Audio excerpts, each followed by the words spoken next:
And today, happiness killers, a study on 10 commandments. Today, I'm going to bring you to the principle of happiness. And as we are going to study this principle of happiness, we have to know what are the killers or what are the obstacles to happiness. Then we can be happy after knowing that. So, let's open our Bible to Exodus 20, verse 17. Take a look. This is our main text. Study even deeper by yourself. By the way, my brothers and sisters, I believe that 10 Commandments is the most sacred part of the Bible because it is written by God's own fingers. So, take a look at this 10 Commandments. Especially today, we are going to focus on 10th commandment. Let's read together, shall we? Thou shalt not covet thy neighbor's house. Thou shalt not covet thy neighbor's wife, nor his manservant, nor his maidservant, nor his ox, nor his ass, or anything that is thy neighbor's. This is the long passage of the 10 Commandments. So we are going to understand what is the killers, what is the obstacle to our happiness. Then after we identifying it, then we know how to be happy immediately. So before I go further, let me ask this questionnaire to you. Answer in your heart and answer honestly, yes or no, in your heart. Please don't say it loud. Question number one.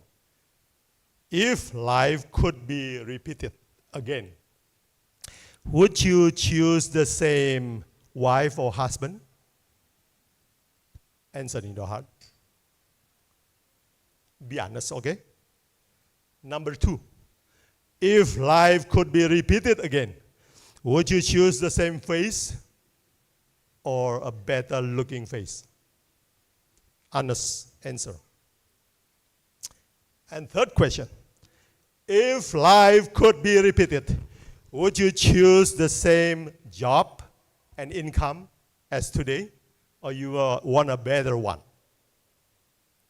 Be honest. Thank you for answering my questions. And let me tell you, if your answer is yes, I am satisfied with what I have, you are probably lying to yourself. And if your answer is no, then you are breaking the 10th commandment of God. You are a sinner. Because either you are a liar or you are a sin breaker. So, friends, 10 commandment is the very interesting because this is put in the very bottom and it is the very testing to everyone heart. The only 10 commandment that different from every law in the world. If you see, do not steal. The states, the government has that law, but what about coveting? What about envying? Those are not in the commandment of the world, only God's commandment. So, before we begin, let's make clear this principle. What are the source of happiness, of human happiness? Here's the verse I found in the Bible, and exactly said about the source of human happiness. Psalm 19 verse 8 says, the statutes of the Lord are right. And what's the next word? Rejoicing the heart. Make you happy. And then, if you study the Bible, you will recognize that this pattern over and over again happen in the Bible. It's a repetition. The same meaning with the different words. And the second part is the commandment of the Lord is pure. What is the next words? Enlightening the eyes, make your eyes bright, make you happy. So, what are the source of happiness? Can you tell me? The law of God. So, usually we recognize that 10 law of God is a 10 obligation. Oh, it's a burden. It's a duty for us. But remember this, in the Bible, there are two sides of the law of God. One, it is a duty. It is a burden. It is an obligation for us. But the other side, that it is a promise. It is, so 10 laws means 10 promises of happiness. So, if following the God, obedient to the law of God is source of our happiness, then what is the killers of our happiness? Breaking God's law. So, today, our focus will be in the 10 commandments. It in the bottom. And I am very interested in this 10 commandments because of what? Many religious people very perfect in the 9th. But they usually breaking the 10th. And this is the very verse, the very commandment that Paul said in the Romans chapter 7. I, after reading this 10 commandments, realized that I am truly a sinner. Paul, 10 commandments. So, this is a very testing truth for everyone, the 10 commandments. So, seeing this, the importance of this 10 commandments, let's study deeper. Shall we? So, let me read again our main text, Exodus 20, verse 17. Thou shalt not covet. So, notice the word covet. Thou shalt not covet thy neighbor's house. Notice the second part, the red color. Thy neighbor's.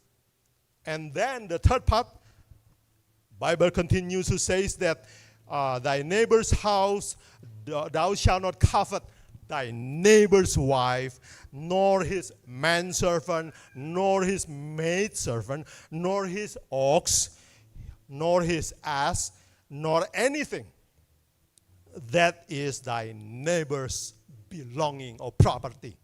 So from this long passage, we are going to draw 3 points. Okay? Now, point number 1, I want to explain the meaning of the word covet in original language. And number 2, we're going to study what is it means by do not cover your neighbor's belonging.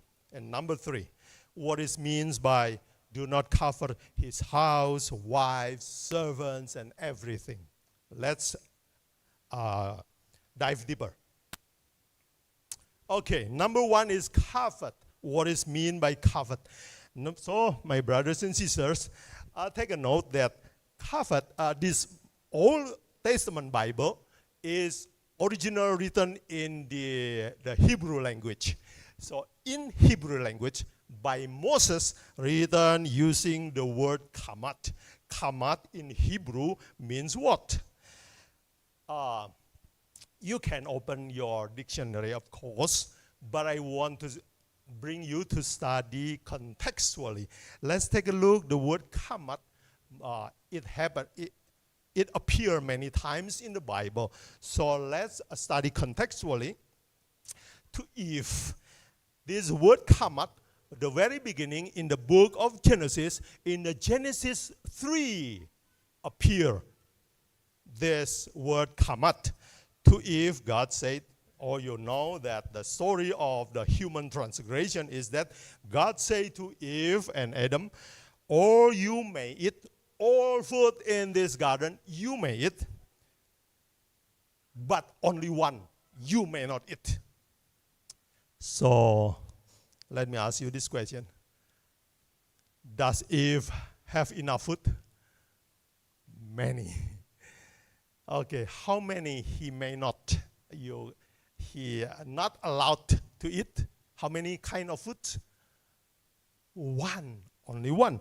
So this man, this woman, have everything, not allowed to eat one thing, but still want it. So the Bible used the word kamat here. Genesis 3 verse 6. And then the woman saw the tree was good for food, and that it was pleasant to the eyes. And notice this, and a tree to be desired, or to be kamat. So what is kamat? Kamat is to desire more than allowable. To discontent with what you have. Or in other words, it is a greediness.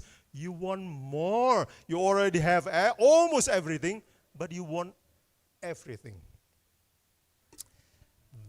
In other part of the Bible, you will notice that the word kamat appear in the book of Joshua 7. Joshua 7 is a story about the man called Achan, who coveting the beautiful and the precious gold and luxurious clothing of the enemies.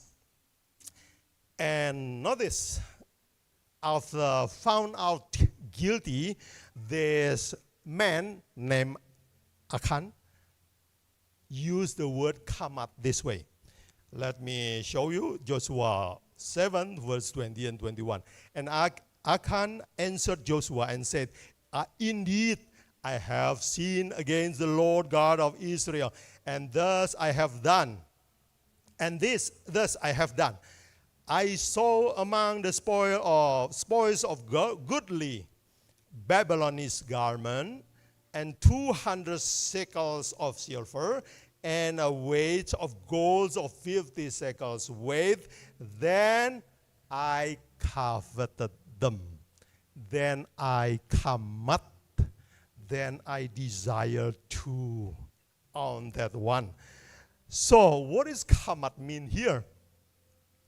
It is not allowed by God, but he desire. He desire things that is not his right. Or in other words, it is called greediness. Greedy. I want more than allowed by God. So kamat, here's the meaning of kamat from our word study. Number one, it means greediness. Or in modern English, we use covetousness and discontentment. I'm not satisfied what I have. That's called discontentment. So coveting is greedy, at the same time discontent with what I have. And friends, why? Bible says do not covet. Because this coveting, this greediness creates illusion of happiness. We think that if we have more, we are happier. But that's an illusion. Sometimes people think, oh, if I have a better wife or husband, I would be happier. Yeah, people who divorce eventually divorce again. Interesting, right? And this illusion also creates that people think if I have a more beautiful face, I will be happier. And many more. Okay, and here's the study. Let me take the part from the scientific word. Actually, if we have faith, this Bible teaching is enough for us. But some of you love to have a support from the scientific side. Let me take the scientific findings. There is a professor in Harvard University named by Shawn Achor. Shawn Achor is very famous by his book, The Happiness Advantage. And he is also a Harvard researcher as well in psychology field. And he is interesting. One day he was interested in finding what makes people happy. Are they happier after they get more accomplished, more successful achievement, or after they have a better job, after they have more money, are they happier? As you know that to enroll in Harvard University is not easy and is not cheap. It costs a lot of money. So people are very competitive in enrolling into Harvard University. And after graduated from Harvard University, usually they have a very competitive job and profession. And usually they try to accomplish work for a big company to hit a very prestigious position in the world. So this professor tried to find out that what happened to this Harvard student who very hard entering the Harvard, and what happens to them after their job. So he have this idea, why don't I ask this questionnaire to the Harvard graduates? And the questionnaire asked this one question. Are you, to those who are very successful in their position. To them, this professor asked this question. Are you happier today or before? Are you more happy? Are you happier after reaching your position or before reaching this position? And what is the answer? Surprisingly, the answer is, I feel happier before. So those who are very successful in the very top mountain top of their position, they feel like, I am happier years ago. So here's the conclusion of this professor. He said, more sometimes means less, and higher position means lower in happiness. Wow, what a finding. There is used to be number one richest man in this planet named by John D. Rockefeller. And this rich man, when he lives in this world, he continued to make more money, open a new business after business, again and again. And when he opened, one day he opened his new business, reporter have this curiosity and asked this man, Sir Rockefeller, how much money is enough? And this man, Mr. Rockefeller, have a very smart answer. He said, I need a little bit more. So this little bit more is the illusion of man. I want something more to make me happy. I have a friend which take this plastic surgery, you know, plastic surgery, not using plastic, I mean facial surgery. And when I met her, she has like a different lip. So I was interested in asking that, what happened to your lip? Oh, I have a plastic surgery. Oh, Do you like it? No. I'm going to have surgery one more time. I don't like this part. I won't make it. So, how much beauty is enough? Ladies, please ask this question in your heart. How much beauty do you need? So, I want to make clear the terms we use today. This is a glass of water. If your focus is in the water you have, then you are a grateful man. You are a happy man. But if your focus is on the lacking side of the glass, then you are called discontentment or dissatisfaction, or you are not happy. Okay? And even if you focus on the water, and you even more water, and you want the water full to its brim, to the top, until you had to bring your glass, then it's called greediness. You got it? I hope you understand. Gratefulness, discontentness, and greediness.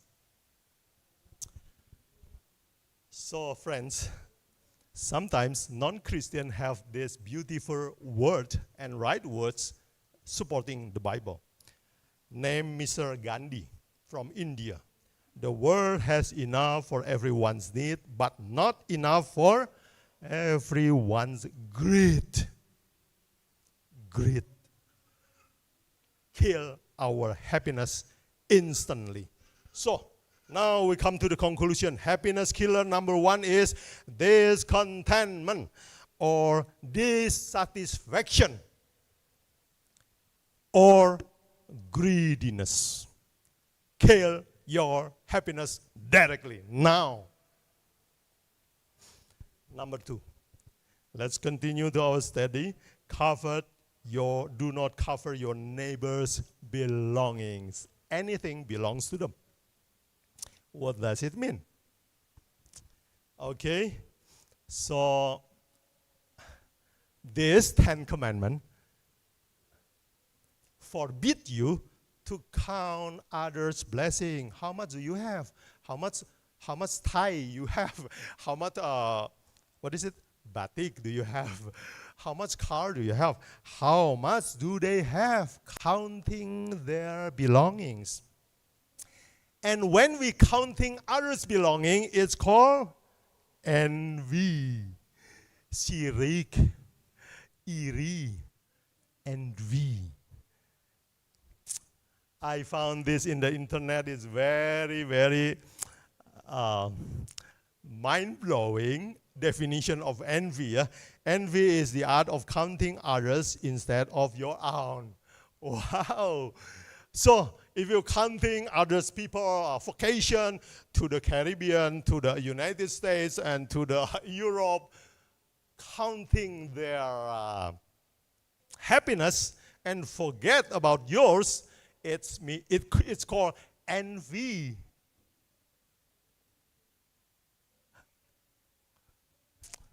What is coveting and what is envy? Just now we study coveting. Coveting definition is like this. Coveting is saying, I want the same as you. I want to compete with you.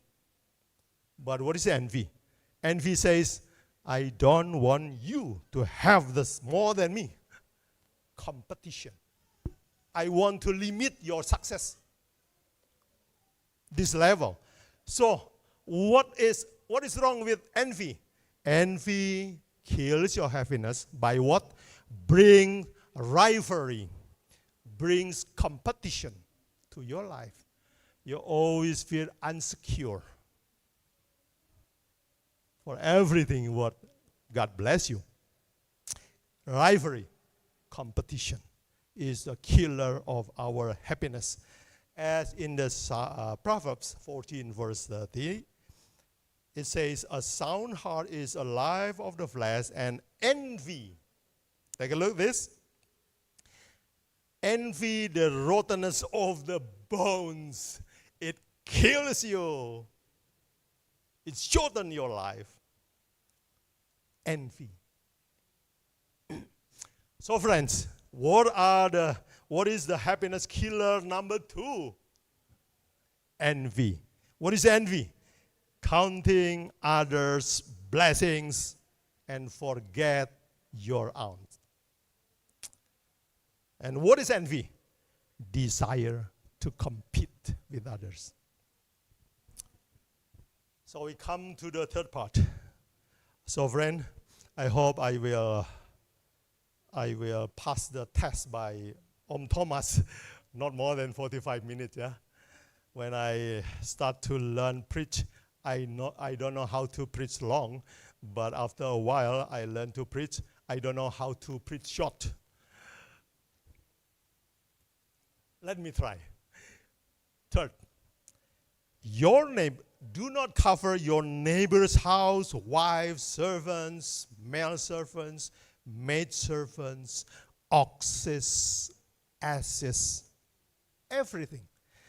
I'm asking this question, why? Why God is so detailed listing these details? Thy neighbor's house, wife, manservant, maidservant, ox, ass. Maybe in today's language we can change like this. Do not covet, do not compete with your neighbor's house, property, wife, companies he have, cars, watches, iPhones, what else? Vacations and everything. Do not compete and compare with your neighbor's belongings. So in other words, in the third meaning of the coveting is comparing. Yeah. So God is very serious. Do not compare with your neighbor's belongings, wife, amount of companies, good clothing, vacation, and everything. So comparing is killing your happiness. Comparing. If you compare your life, your wife, your car with others, comparison is the killer of your joy. It is the theft of your joy. You can kill the happiness of your son by telling your son, son, you are not good enough like our neighbor's son. Your son will be unhappy immediately. If you say to your wife, my wife, why don't you have a slim fit body like Mrs. You might have a third word in your home. Don't do that at home. Okay, I have this. Why comparison is killing our happiness? I quote from the scientific field. There is a research in the Pennsylvania University. Okay, they try to find what happens to the people who playing or active with social media for a long time. Yeah. Students, yeah, voluntarily they asked to this survey, and one group limited no access to the social media, and one group have unlimited to their social media. And before the test and after the test, these two groups ask the same question: are you happy now or before? And this is the finding of this research. The research found that the group who play a lot with the social media, they say, I feel happier before with the social media. And this group with social media have no significant different answer. So the finding of the research of Pennsylvania University is this: The cause of unhappiness, they found and call this in a psychological term called constant upward comparison. What is it? Constantly comparing to someone else which is have a higher living standard than me. Why is that so? Because in the social media, people sometimes are posting their good side of their life. Yeah, usually they posting their vacation, their new clothes, their new car, their new wife, their new achievement like graduation or everything celebration. So they put in the social media, and when we constantly exposed to those, psychologists call this constant upward comparison. Compare, but to the upside. So that is the cause of unhappiness. So friends, be aware of this. Don't misunderstand me. I don't say that you cannot use this. You can use this, but look at those not more than 3 seconds, okay? I mean, don't counting others' blessing too long. Yeah? Take a look and, okay, skip. So, friends, here is the conclusion. What is the happiness killer number 3? Comparing. You are not happy instantly. So, here's the conclusion. Last part. How can I be happy now? So, if you know what is the killer of happiness, then get rid of it, then you will be happy, right? So, I want to conclude our study from these 3 lessons with 3 characters, 3 letters from our IBC letters, and I want to call it CDE. Yeah? Instead of ABC, I want to use it CDE. Yeah? So for you to easily remember. Okay, what is C? Happiness killer number 1 is C. C is called comparing. Okay. Number 2, what is the killer of happiness? Is D. What is D? Discontentment or greediness or dissatisfaction with what you have. And what is the third killer of our happiness? It's E. What is E? Envy. Okay. So now we know this killers of happiness. How can we be happy now, right now? Number 1. Please, this is my suggestion to you. Stop complaining your life. Stop. Don't even say it. Be content what you have. Number 2, stop counting others' blessing. Stop. Remember when is the last time your friend go to America or to Europe or to any other vacation. Count, and instead, count your own.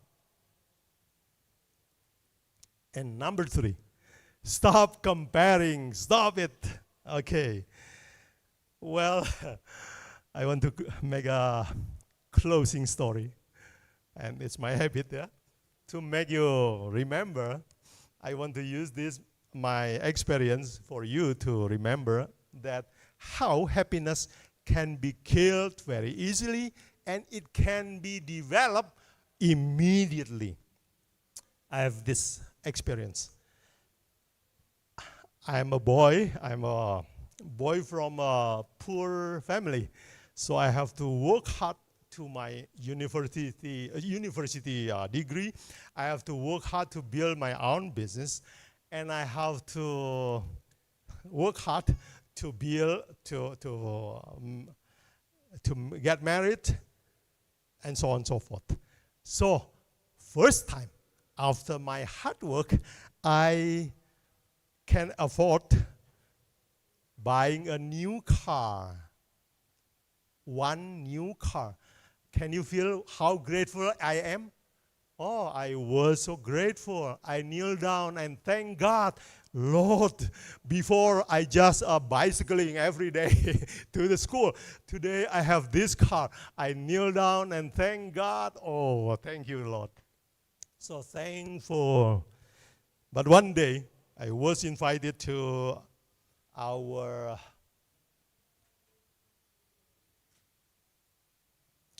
reunion. What is it? SMR reunion, yeah, high school reunion. And I was invited and say, oh, okay, let's come, let's go. It's fun. So I come with my new car, meeting with my friends, and what makes me so happy is all meeting my friends. But what makes me sad is that I look at my friend's car, it's more expensive than mine. Make me unhappy. And he invited to visit his house, to visit his house. And I came to his house and I found this. Not even he has more expensive car than me, and he have more cars than me. I found in his garage 4 cars. And I said, wow. I feel not happy. Why? He has more than me. And his car is more expensive than me. So what happens to me? Before I am so grateful, why now I am so sad? Because of this. Before I count my blessing because I have 1. Now, after meeting him, I comparing with him, I feel like I'm lacking 3. So now I understand what happens to my happiness.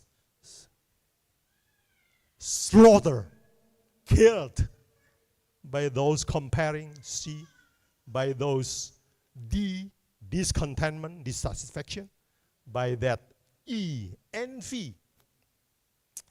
So I back home from that reunion. And I remember that in the Bible there is a word written by a man called Paul. And Paul written this word from the very unwanted place by everyone else called dungeon. Dungeon is kind of prison but underground. And this man said, be happy. Be always happy. And he said another verse like this. In 1 Thessalonians 5, verse 18. In everything, give what? Give thanks, for this is the will of God in Christ Jesus concerning you. When I contemplated on this verse, tear appeared in my eyes. What? This poor man Paul, sitting in the dungeon, recall us to be happy.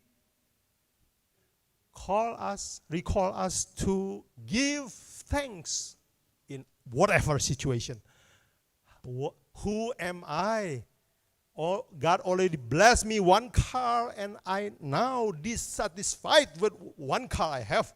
Why I'm comparing with others? I feel sorry for my feeling. I kneel down, I said, this is my prayer that night. Lord, teach me to be grateful. Teach me to count your blessing always. Teach me to be thankful always to your blessing. So friends, this prayer changed my life forever. Now, after this study, this is my prayer. And this is my encouragement to you. You can be happy when? Now, immediately. And how you can do that? By remembering that the killer of happiness is CDE. And God say, get rid of all this. And if God command you, do not covet, He promises to you to have the power to overcome this covetousness. So my prayer, may happiness will be part of your life from now until Jesus comes. May God bless you.